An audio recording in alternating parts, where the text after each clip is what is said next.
It's a privilege to be here. When Peter asked me to talk a little bit about this topic, which of course is Loma Linda's motto, I struggled a little bit on how best to do that. I can tell you a lot of stories of Loma Linda. I can show you buildings. I can talk about the people of Loma Linda, the history of Loma Linda. There's a lot to tell. But I was reminded of an adage I'm sure many of you have heard, that culture eats strategy for lunch every day. It says, let me talk about the culture of Loma Linda. Let me talk about what makes this place what it is. The heritage that many of us have inherited by coming here and what we seek to carry on. And I'm going to seek to do that by sharing about the sculptures at Loma Linda. And I'm pleased to do that today so that all of you will have a chance over the next few days to seek out each of these sculptures and spend time looking at them yourself. So let me start with the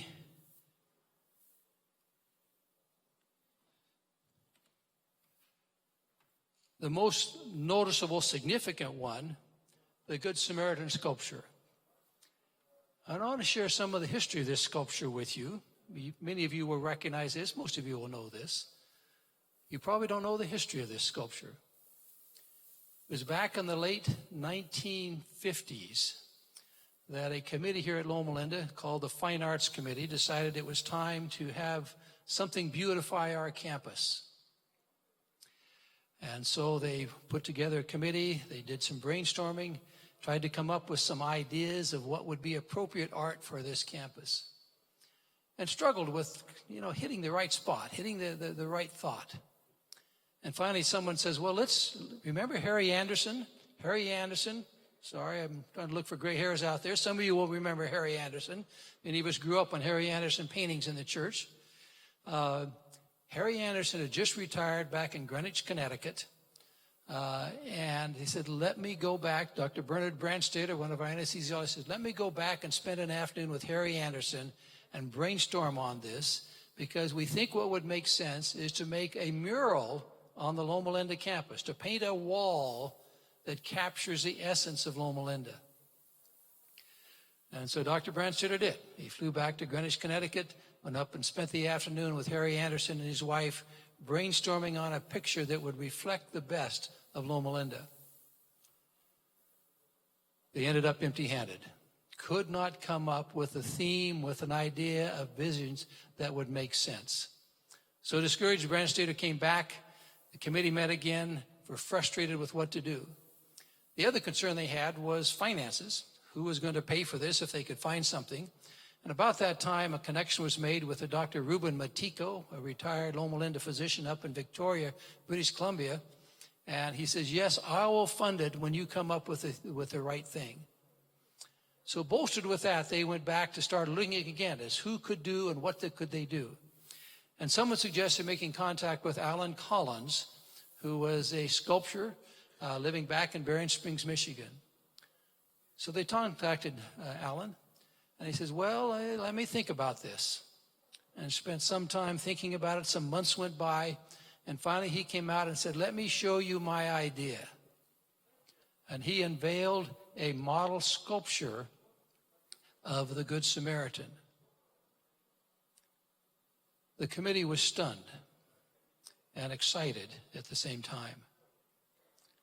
Because what Alan had done, of course, is put an African American as the feature of the Good Samaritan. When they took it to the board a few days later, several board members says, absolutely not. This will be too divisive in the church to portray a marginalized person, as the African American group reviewed at that time, as a Good Samaritan. And some of our esteemed religion professors says, no, it needs to be historic. A Samaritan is a Samaritan. You need to portray him that way. And yet others caught the vision of what this could mean in terms of the image of Loma Linda. There was also concerns about the academic. This is the academic guy right here. He had a broad-brimmed monk's hat on. They didn't particularly like that. But Alan Collins went back and says, okay, let me work on those ideas, and came back out to the board. In the meantime, the board had voted against doing the sculpture entirely because 2 African-American members on the board says, this is not possible. We should not do this. And yet, Branch Stater went back to the board again and talked some more and finally says, let us try it. Let us show you what it looks like. And so the board approved the idea, and Alan Collins made the sculpture and brought it out here in the early 70s, put it where you see it. And during the unveiling, there was a gasp from the crowd when it was unveiled because no one knew what it would actually show. But you can see there's an African-American person portrayed as the Good Samaritan, with the emotional, social impact of that message being, this is a person that has been marginalized by society that in fact has come back to bless us all. The Good Samaritan sculpture quickly gained popularity on this campus. It was made in limestone, chiseled out of limestone, and sat where you see it now. And about 2 years after it was installed, one night, someone came along and broke the head of the Good Samaritan off. When we came the next morning, the head was laying beside the sculpture. Again, an example, I think, of the polarization, the struggles we have in our society. It was decided to recreate it, but this time in bronze. And so what you see today as the Good Samaritan is actually the second Good Samaritan, created in bronze and put up to become our iconic symbol here at Loma Linda. The question can be asked, is that the best biblical parable? Well, there's many, and we'll show you some more. But clearly the Good Samaritan represents a combination of values that have come to symbolize who I trust we are at Loma Linda. Certainly compassion, absolutely a central core of this thing. Justice, I mean, who should get cared for? It also carries an element of risk. And I want to come back and speak about that a little bit later. But clearly an element of risk in terms of what you do and how it can be portrayed in the community. Let me go on to the next sculpture. We call this one, Come Unto Me. And some of you may not have seen this yet. This is up near the front of the medical center. And I would urge you to go up and see that. It's a little bit hard to find right now because of the construction of the new hospital. But if you go by the entrance to the new hospital, on into the old hospital, off to the right, you will find Come Unto Me. This is by Victor Issa, another sculptor. And he chose to portray the compassion of Christ in this way. What's very moving about this to me, this is a doctor bringing patients in to see Christ. This is a mother with a child that had been lame. Child sitting on Christ's lap. I'm a nature lover. Here's a mother dog with 2 puppies here enjoying Christ's presence as well. What's moving about this to me is that every day when you go by, you will see patient families pausing, hesitating, taking pictures, children sitting on the lap of Christ as part of their healing ministry. And in fact, if you look closely, Christ's right hand, right there, is worn smooth. It's now, in fact, we've had to have Victor Issa come out and see whether we need to strengthen that because children and others have held it so often, seeking the peace and comfort of connecting with Christ. Come unto me, another model of compassion, of caring, of service that we want to embody here at Loma Linda. One of our more recent ones is this one. Down on the north side of the Centennial Complex, so if you're back over here on this side of the campus, you will see this one. It's entitled, Who Touched Me? And you know the story of Christ moving in a group of people, crowded around by people, when suddenly he stopped and said, Who touched me? And the disciples, of course, asked incredulously, What do you mean? Everybody's touching you. What do you mean? He said, No, someone touched me in a special way. And it's there that the woman that had been bleeding for years was healed. We wondered how best to portray this. The message is powerful in my mind, particularly for a health science campus, because it's too easy when you get into the health business to think, boy, I'm pretty good. You know, I can do surgery, I can pass out medicines, I can cure a lot of people. But to remember the dependence, the ultimate source of healing, is critically important. When we thought about how best to portray this, the idea came up is that the real thing you need to show is the crowd, and yet how do you show a crowd without making a lot of sculptures? And so we actually took a bunch of people from my office, children and others, went down there, put paper on the ground. We all walked along, stopped suddenly, and traced our feet on the paper and made that as part of the sculpture, and you'll see the feet all around here of that particular sculpture. And the final one I want to show as a sculpture is up on the hill. And again, many of you may not see this, but this is the beginning of the modern era at Loma Linda. In 1905, June 12, 1905, Ellen White came to Loma Linda for the first time. You know the history. She had been prodding John Burden to come to buy this place to do it. Didn't have money, but we needed to do it. And finally, she came by train to a little train station over here called Bryn Mawr, a couple miles from Loma Linda, was picked up in the paddy wagon, and she and Willie White, so this is Ellen White and Willie White, came, and this is about the spot on the hill where they probably stood with John Burden, telling them this is the place. And this is where Ellen White, as we said earlier today, said, Willie, I've been here before. And she says, no, Mother, you've never been here. She said, then this is the very place God has shown me in vision. In a vision 4 years before, in 1901, she had seen Loma Linda in vision. The buildings, the pepper trees, the landscaped lawns, said this is the very place. So please take the time to go up on the hill and see that emblem as well. We are indebted to Loma Linda, from Loma Linda, to AMMC. Most of you probably don't even know what AMMC is, American Medical Missionary College. This is the medical school that John Harvey Kellogg began in Battle Creek, Michigan in 1895.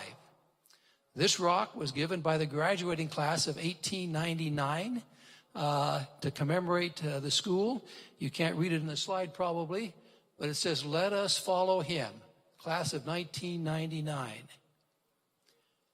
For 1 year, Elder Wilson, the Adventist Church had 2 medical schools 100 years ago, because the medical school at Battle Creek lasted from 1895 to 1910. The medical school here at Loma Linda began in 1909 and carried on. Dr. Kellogg, of course, kind of drifted out of the church. In one of his last comments, thinking about a religiously faith-based medical school, said, it's tougher to send a railway to the moon than to have a faith-based medical school. And yet, if you visit Battle Creek today, his old hospital is now a government building, and Loma Linda is here.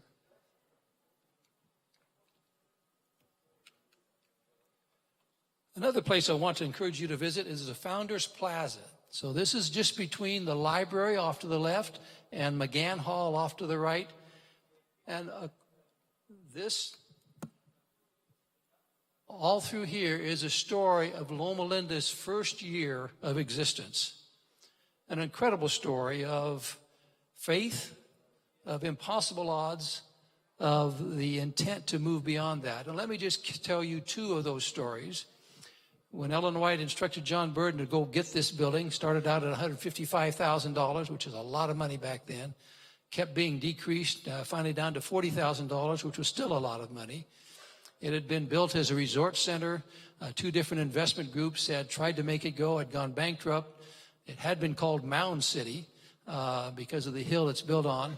The last group changed it to Loma Linda as the name. And in the local newspaper, if you looked at that time, they started calling it Lonesome Linda because nobody could make this place go. And yet John Burden said, with Ellen White's instructions, let me try to make it happen. He borrowed $1,000 on his own cognizance to help put down, but he needed more money. But where to get it? The church was bankrupt. They had already spent money buying Glendale Hospital in Glendale and Paradise Valley Hospital down in San Diego. He had heard of a man down on the Orange County coast that was an Adventist that perhaps had some money. So he took a comrade and said, let's go down and visit him. They went down, went to the end of the railway line, had to walk about 2 miles to his house. When they got there, there was no one home. And they thought, man, this is tough. What to do? Waited around a while, nobody came back, so they finally gave up and walked back to the train station to catch the ride home, only to watch the last train pull out of the station. And they were stranded. They said, well, if we're stranded, we might as well walk back again and see if perhaps he's there now. So they walked back again. And when Mr. Larson heard their story, that they were trying to buy this land to start the health work for the church, he says, I just sold a piece of land here for $2,700. I've been wondering, this is exactly what it was meant for. Here's the money. John Burden went home and made that down payment and started that first $5,000 investment in Loma Linda. But then a month went by, and it was time to make the next payment. And again, they had no money. And they met in an upper room down in Los Angeles at this time, a committee very depressed, very frustrated, basically sensing that this wasn't going to happen. They were going to forfeit their $5,000 and had no money to move forward. They had prayer together, didn't know what to do. Finally, someone says, well, why don't we wait for the mail to come? Perhaps something will come in the mail at 2 o'clock that afternoon. And finally, they heard the mailman coming up the steps, opened the door, and had one letter, a cashier's check from New Jersey written 2 weeks before for exactly $5,000 to make their payment.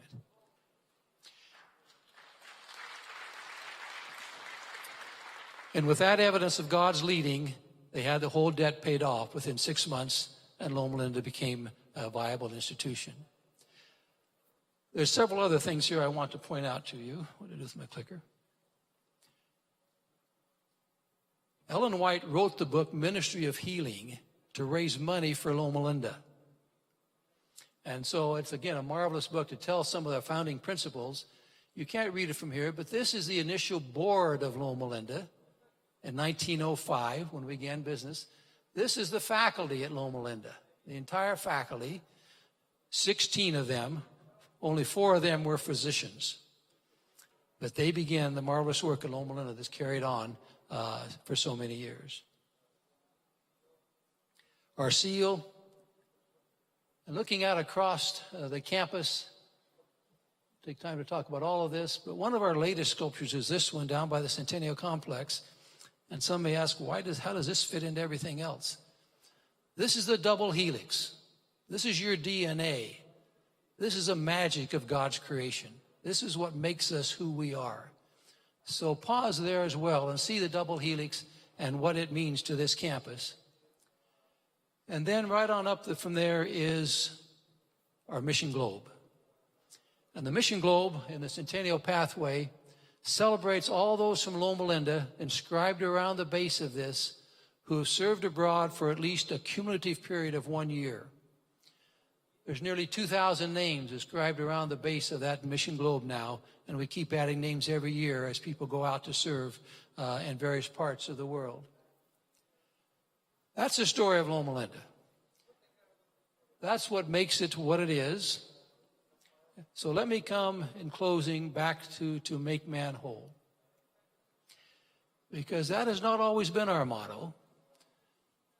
In fact, when we came up for the 50th anniversary of Loma Linda in 1955, a committee was put together to try to select a motto for Loma Linda. They wanted to celebrate the 50th anniversary and said, well, we ought to have a motto. And so the committee kept thinking and was having trouble coming up with the right words. And just about that time, some will remember, J.B. Phillips came out with a new modern English translation of the New Testament.